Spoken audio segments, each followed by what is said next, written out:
They're YouTubers, and I'm going to show you how to draw rocks and boulders. So, rocks can be a variety of different shapes and sizes. So you pretty much do whatever you want, and it's best if they're not even, because it just looks better. So I'm going to lay down some guidelines, which you don't necessarily have to do. So I kind of have this weird pentagonal-ish shape, I should say, considering it has 5 kind of sides. These are all sides. But so, first thing we want to do is work on what the rock would be sitting on, because that alone makes it seem a lot more realistic. So, let's say the human is like the size, here's his leg, here's his foot. So that's the size we're working with. So let's say the boulders on, or the rocks on grass. So on the sides, you have a lot of these in the front, and come out the side, and some in the back. Now already, this just establishes that it's sitting on something. And when it's sitting on something, it just seems to already look a lot better. Or, instead of grass, you could also have it surrounded by a little bit more rocks, which also helps. Now what I'm doing for these little rocks here is I'm doing a lot of just jagged shapes. So a lot of just kind of like if you were like a diamond, you know, a lot of things. It's different. You can pretty much make up whatever shape you want. Take a basic polygon that you find, like anything like about 5 or less. I would say hexagons pushing it. So I feel like pentagon-shaped rocks are really sound. So let's just start with this. Just gonna make a couple more little rocks out here. And for little rocks, you can pretty much do little circles, maybe even little triangles. And that pretty much sets that up really fine. You don't need anything else than that. Okay, so now that we have this basic rock thing set up, a large rock, I'm just gonna kind of go over here, get rid of these lines, that way we can start working with what we have. So these are the guidelines. What we want to work on first is what's inside the rock. So what I'm going to do is pretty much you find a point, which of these points, and you try to find a good way to connect them. So kind of pick anywhere really in the middle, and that could be your point right there. So let's draw kind of a line towards that point and line towards this point. Like that. That's already pretty good. Now we could pick another point, or we could go straight off this. So say we go straight off this same point right here, go towards the other corner, and you already got another decent rock shape. And I had a point down here, so we could do that. Which means that the basic shape of the rock is a point here and a point there. Or you could not do that point and do a curve, which also could be an indent. And that gives the rock a little bit of cave-in feel, which you could accent with some lines like this. Yeah, I think we'll go with that for this one. You could continue to curve that around if you wanted to, and continue that. So now inside the rock, you want to add some texture lines, which are pretty much just a lot of little dots. Don't overdo it though. And some curved lines that show like cave-ins, like chips taken out of the rock. Here I'm just darkening up some of these areas. And then here in the back, you could draw a little bit of these lines, which is some cross-hatching, just to show that there's a lot of texture in the back, and that gives it another deep feel. Right there it already looks a lot like a rock, so I'm just going to take some of this and apply it to the other little rocks. Okay, so what I've done here is I've just added a little more detail to all these rocks. And now what we're going to do is we're going to go through and outline. Now, I have these really large straight lines, and that's actually good for some things. You can keep some of them like that. It looks pretty good. But a lot of things you can do is when you go over them, you can kind of shake it up a little bit, especially at the edges or where the points are. So you have like this, just like, you know, the less perfect it is, I won't say the better, because sometimes you want perfect rocks, perfectly straight lined rocks, but you don't necessarily have to have it. You can have really kind of wobbly lines, not too wobbly, and it still adds to the effect. And then I got some really nice curves in here. That also helps, because a lot of rocks have curved edges, so you can have a curve next to it, kind of a jaggedy straight line, and that gives it a really naturally carved out of the earth feel. So I'm just going to finish highlighting these. Okay, another thing I wanted to bring to your attention is down here, this rock, I kind of made it literally about exactly an upside down pentagon. And with that upside down pentagon, I put kind of a Y shape in there. And that right there is a pretty basic shape for a rock. That's really good for small rocks. And you could add some down hatch lines, and that makes a really nice rock right there. So there we go. I'm going to add, since I said it would go through grass too, instead of making a brand new rock, I'm just going to add some grass here. So what I did is I made just like kind of like a 2 lines that meet at the top. You make a couple of those. Maybe some thin ones in the back. And I'm just going to add a couple in the front. Don't need to though, but I will. And okay, so now I have these. Another way just to add a little bit of life to this material here is in some of the grass blades, like the larger ones, I just like a little center line. And I think right there, that's a really nice rock. So there's part 1 over with. Now we're going to work on boulders. Okay, so part 2 boulders here. What I've done is I've moved this rock drawing down just so it's out of the way. And what I'm going to start working on is boulders. So the boulder I'm going to start working with is just large boulders. You can pretty much make these any size. I'm not going to do it a perfectly straight on view either. So what I'm going to do, I'm going to draw a couple lines that kind of go off at this angle, and they go up. So once again, large shapes, which I emphasized in the rock tutorial, which actually is still a good thing. Now what I did is I had kind of a 3-dimensional look to this. See, I've added this under. See how I did this? I made a large shape, and I made it kind of pointy in the center instead of flat. And I made it kind of like if you took a cube from the front, which would be the rock down here, and I turned it so it's like this.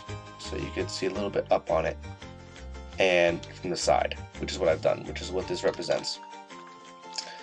And then I took these lines that go down, and you can pretty much connect those lines for like a rock that kind of goes down and under. Now what I'm going to do is I'm going to make a large, more roundish boulder. And as I say roundish, there's still points. That also gives it another good look, like I emphasized in the rocks. Pretty much a lot of this still applies with the boulder tutorial. Now I'm going to put a rock down here, and I'm going to put one more rock up here, and I'm not going to make it connect. I'm going to leave it like this. I'm not going to make it like connect up to there. I'm going to leave it like this, a little bit out. And now I'm going to really quickly erase this line.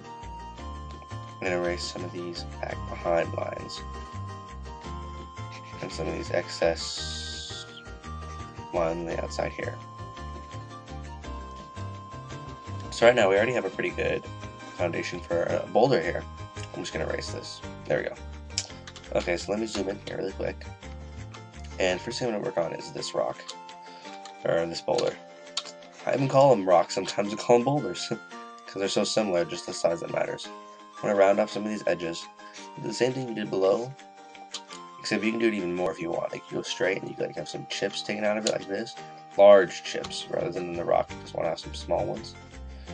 And then you can, even at the top, you could kind of overlap like this, where the lines literally break off and they come in like that. Because large boulders, well, yeah, larger boulders do that. And so what I'm going to do here is I'm going to have it really shaky on the way down. And this line, where it broke off, you could have that connect to another part. So I had a point here before, you can have just continue on. So like I said, more hatching. And like I said, curves, those are also really good. So I'm adding some curves here, fill it in. Now I could make this a flat face, or I could just like add a small rift in it, which is a large cut pretty much taken off.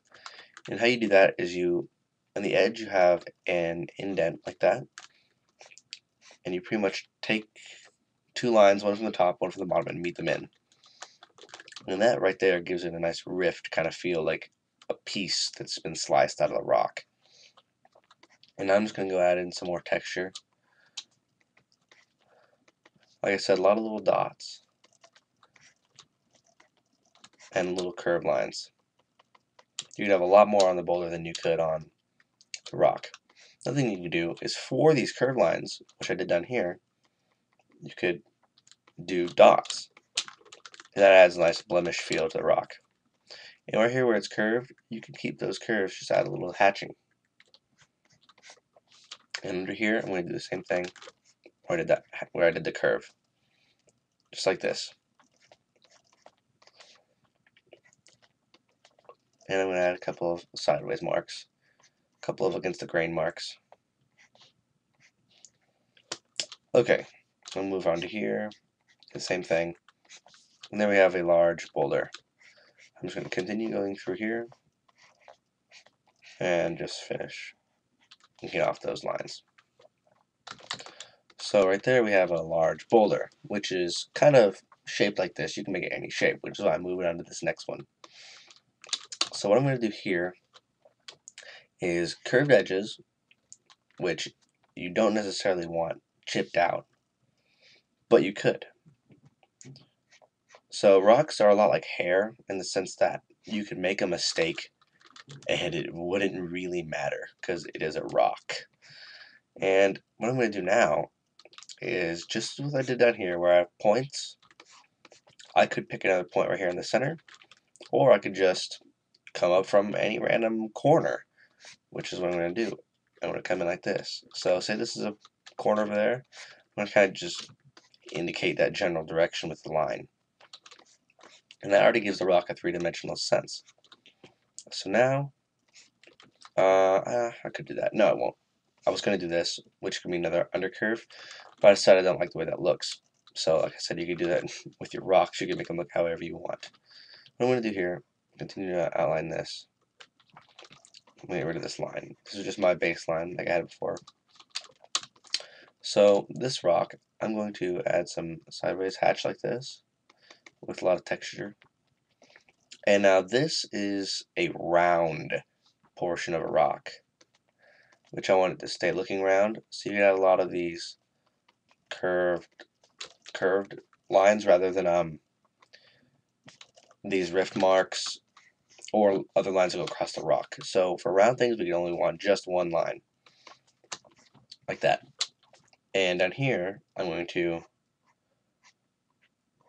add a little bit of upward motion, and that also points towards another corner, but not necessarily. Those are just things you can add to rocks and make them look better. Now, here's what I want it to focus on. I'm going to make this just like any other rock, except when it goes to, or boulder, except when it goes to the top. Right here, when it comes down, I'm going to have the same perfect straight line. Not perfect straight line, but you know, the outside edge of the rock. But then I'm going to have a second line pretty much follow right along it. What that does is it gives you the illusion that, say you have this rock and it's shaped like a triangle, and here's this line. So it splits it as if it's pointed towards you. And then you turn it a little bit, and it turns that edge, and you turn it again, and it turns that edge some more, and then you turn it, and eventually it's like this. So there's a whole other face back here. It's just really hidden. It's thin. So another thing we could do is right here, when rock meets rock, you could add a lot of these little marks, which are like cracks or places that they've just been stuck in. Now right here is another good thing. Right here is what I did is I've done this, had another piece come up. Now what you can do from there is you could add some more of these little lines like that. So where a rock comes in and goes out, like you could add a line that goes up, and that adds a nice fold to the rock, which you could add some more hatching if you wanted to, but you didn't necessarily have to. And say you have a piece that's like this, where your rift comes up, you could add some hatching like that, and it adds a similar effect to what's over here, but at a different angle. And so now I'm just going to continue fleshing out this rock with some texture. And okay, so let me just zoom out, see what we've got. And right here, we got some large boulders. Where rocks touch the ground, if they don't, or boulders as well, if they don't necessarily have to have these rocks or this grass or plants, what you could do is you could just, in the same level, or the same direction as the ground goes, add some lines, just like this, some hatching, and that gives it a nice, just like against the ground feel. It's not necessarily just like the grass, and it's not like the rocks, but what it does is it still gives it that nice feel of being on something, of touching something. Okay, so that's all I wanted to add. So like I said, if you like the video, then like it, and if you want to see more, then subscribe, and I'll see you next time.